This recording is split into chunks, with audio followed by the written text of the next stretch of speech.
Welcome back, you lovely lot, to Callan on Cars. And this week, as you can probably tell, we've got a new project car. This is a beautiful, well, I think it's beautiful, 1976, Speak in Liverpool built Triumph TR7. And this is the car that I promised myself when I was 3 or 4 years old. And I have to tell you the story behind this car because it's a bit exceptional. But first of all, like, subscribe, ring that bell. Let's go on a journey. So why the TR7? Well, you have to remember, as a little kid, so I was born in 73. I know I don't look it. But this car was launched in 75, really became sort of commercially available over here, sort of late 75, early 76. And I lived in a farming village. We lived in a place called Hickling. And although I read magazines and books and I had Porsches and Ferraris and Lamborghinis in there, living in a farming village, these were not cars that you saw. But the TR7, now that was a car that I could see in a showroom. My granddad had a lot of Allegros, loved his British Leyland stuff. So I could join my granddad and go and look in a showroom and see a car that had pop-up headlights. You have no idea how unbelievably cool they were as a young kid. And so because of that, and because of the fact it was Tony Pond on the telly winning the Manx Rally, because it was the Scale Extric 300 set that had 2 TR7s in it, so this was the car as a kid who knew nothing about cars. I didn't know about the industrial relation problems. I didn't know about the fact that it wasn't particularly quick. To me, it just looked fantastic. It had that wonderful slim nose, like I say, the pop-up headlights, and the rest is history. So that's the TR7 and why I want one in general, but why this particular one? Well, this was going through Manor Park Classics. There's a few things on this car that really made me want to buy it, and there's a few things on this car that made me think perhaps it wouldn't be quite so popular with a lot of other people.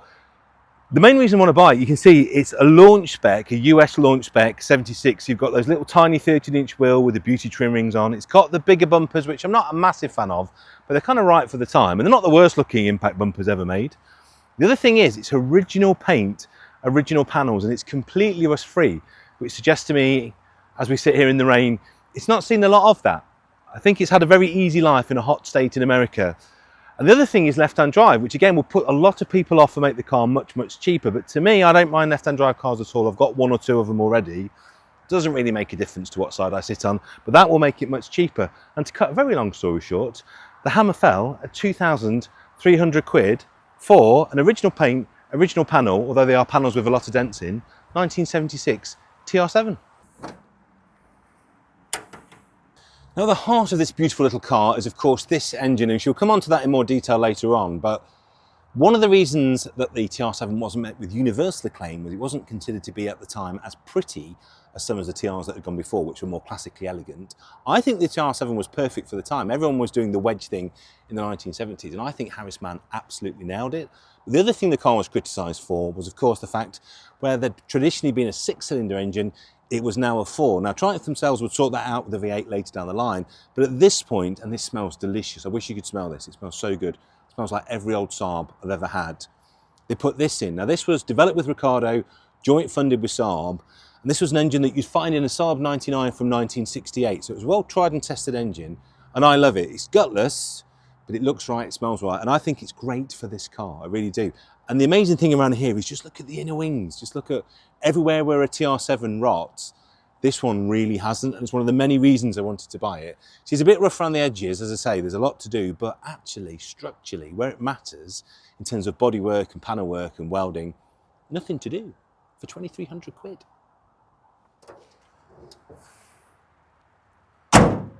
Now, something else you normally have to budget for when you're buying an old 70s car is some money to do the interior, retrim the seats, redo the carpets, sort out the stereo. But the other amazing thing about this car is, despite the fact it's been in a hot country, there is no UV damage inside the car at all. The seats are almost as new. The carpet's a tiny bit threadbare on the thresholds, but it's in great condition. None of the plastics have cracked.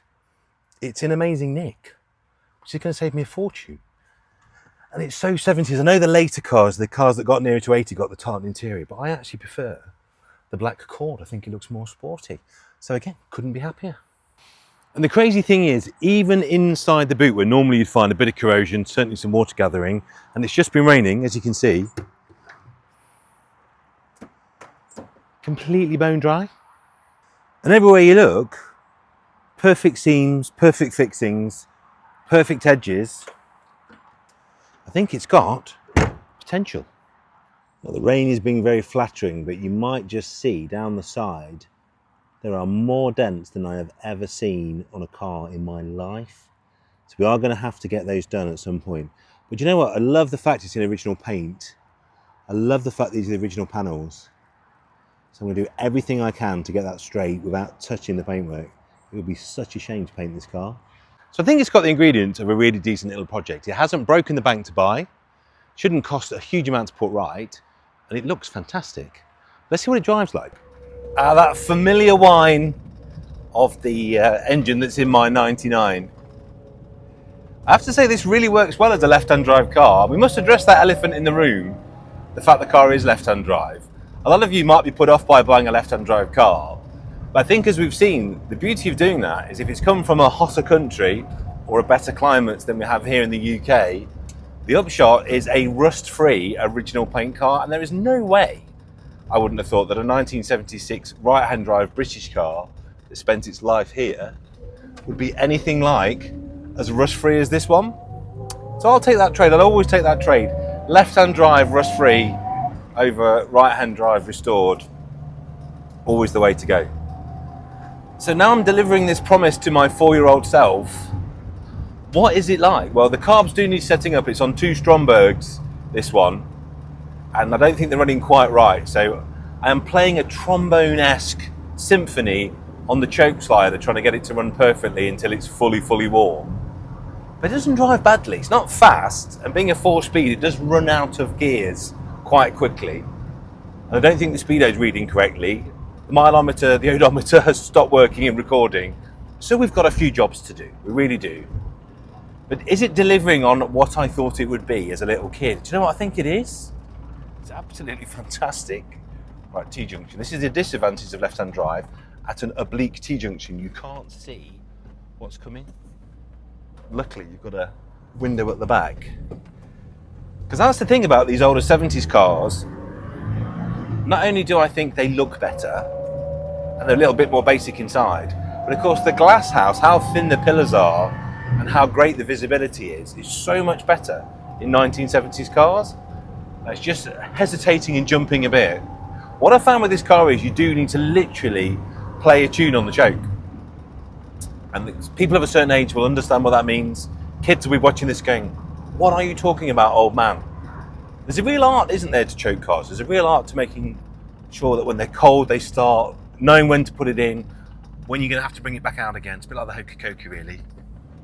But yeah, I like it very much so far. Let's have a look around us then. What can we see? Well, first of all, it is a vista of 70s black plastic, which I have to say is in extraordinarily good condition. You might notice on the footage there, the steering wheel is slightly off centre, so we've got some tracking to do. It doesn't feel quite even either. There's also a bit of a notch I've noticed, either in the UJ or the steering rack. So that's to do. It's got a bit of a whine on second, which you can hear sometimes. But actually, if you don't mind a bit of WD clutching, she snicks in and out of gears quite beautifully, actually. Now, bearing in mind this was marketed as a sports car, I wouldn't say it's that sporty. It's really not that fast at all. But what I have noticed, because of the new tyres that's on the car, the handling is really quite decent, I have to say. If you think this was sold at the same time as an MGB, you could have had this or an MGB. I think this would have felt more modern. I do love an MGB.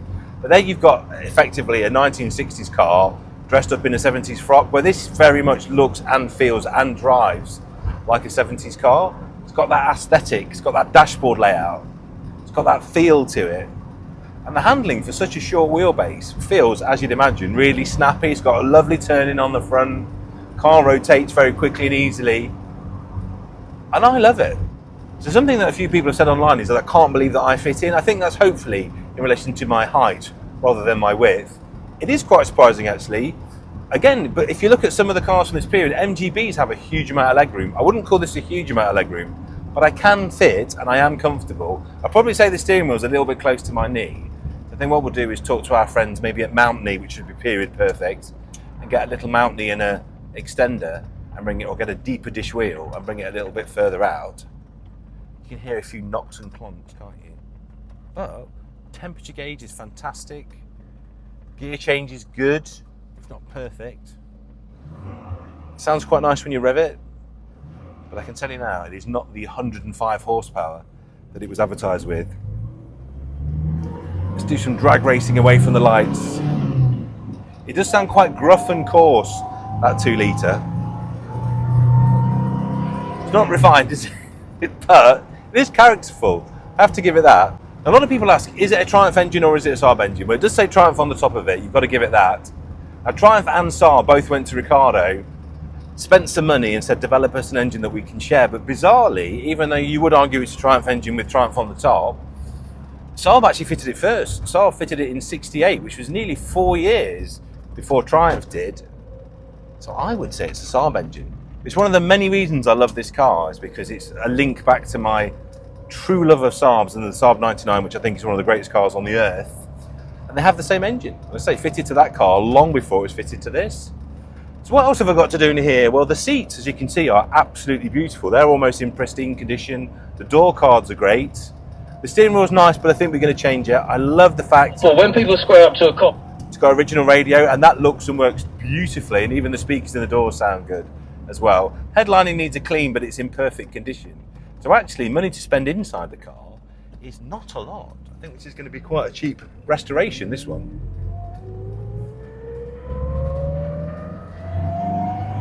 That sound with a slight whine in second really reminds me of A-series gearbox whine in a Mini. Yeah, the gear change is good. And I like this car. I've got to tune it. It's definitely not making the power or exhibiting the torque that one would hope for a sporty car. But I've probably come into this with rose-tinted spectacles anyway, that I love this. It's really interesting, since I've been putting a few things up on social media, people giving me their TR7 stories, and like the design, it's a very binary thing. They've either had an amazing experience and they think it's the most wonderful car ever, or they can't stand it, they think they're a bag of junk. I'm obviously in the former category. I think it's a fantastic thing. And I do like cars like this, because don't forget it's a 76, so it's tax exempt, it's MOT exempt, although it has an MOT, and I will be MOTing it. It's ULEZ exempt. There's an awful lot to be said for cars like this. I wouldn't run this all year round, because I think the salt would decimate it. And obviously I don't think it's ever seen salt before.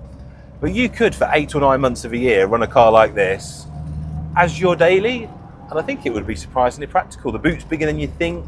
The 2 litre means it can keep up with modern traffic. Here I am following everyone in this queue. And it is a lovely way to travel. And you can just pretend at every point that you're Tony Pond. Yes, mission successful. And for 2,300 quid, to be honest, I'm over the moon. Absolutely over the moon. So how would I describe my TR7 2 litre American spec 1976 Speak built driving experience? Well, I have to say, a little bit noisy, a little bit crude, a little bit rough, tiny bit agricultural when it comes to change gear, but immensely enjoyable. And obviously, as the start of a project, absolutely fantastic. I've bought many worse cars in much worse condition, needing a lot more money spent than this one, and paid more for them.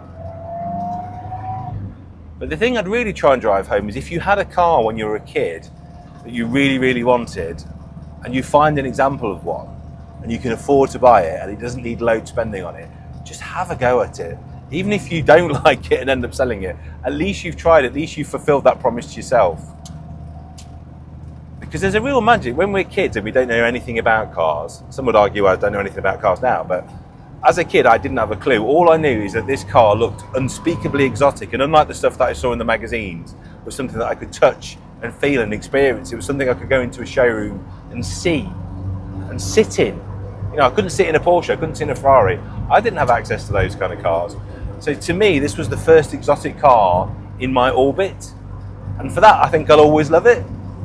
And if you get the chance, whatever your favourite car is, whatever the car is that really endeared itself to you as a kid, and you get the chance to fulfil that promise, do it. You won't regret it. It's a bit noisy, isn't it? So there you go. Thank you so much for joining me for the last 15 minutes or so of internet ramblings. Let me know in the comments, what do you think? Is it Harris Mann's work of great genius? Is Tony Pond the greatest living driver ever on earth? Is it a brilliant idea? Is it a terrible idea? It doesn't really matter, to be honest. I'm going to just do it anyway. But I do welcome your thoughts. And if you've had a TR7, let me know in the comments below which one you had. And also, if you are the original owner of this car, if we can find out in America, if you or your dad or your mum, this was your car, I would love to chat to you. I'd love to find out the backstory, where it lived and what it did, because she's in remarkable shape. But I'll see you next time for more nonsense in slightly rubbish old cars. Love you more.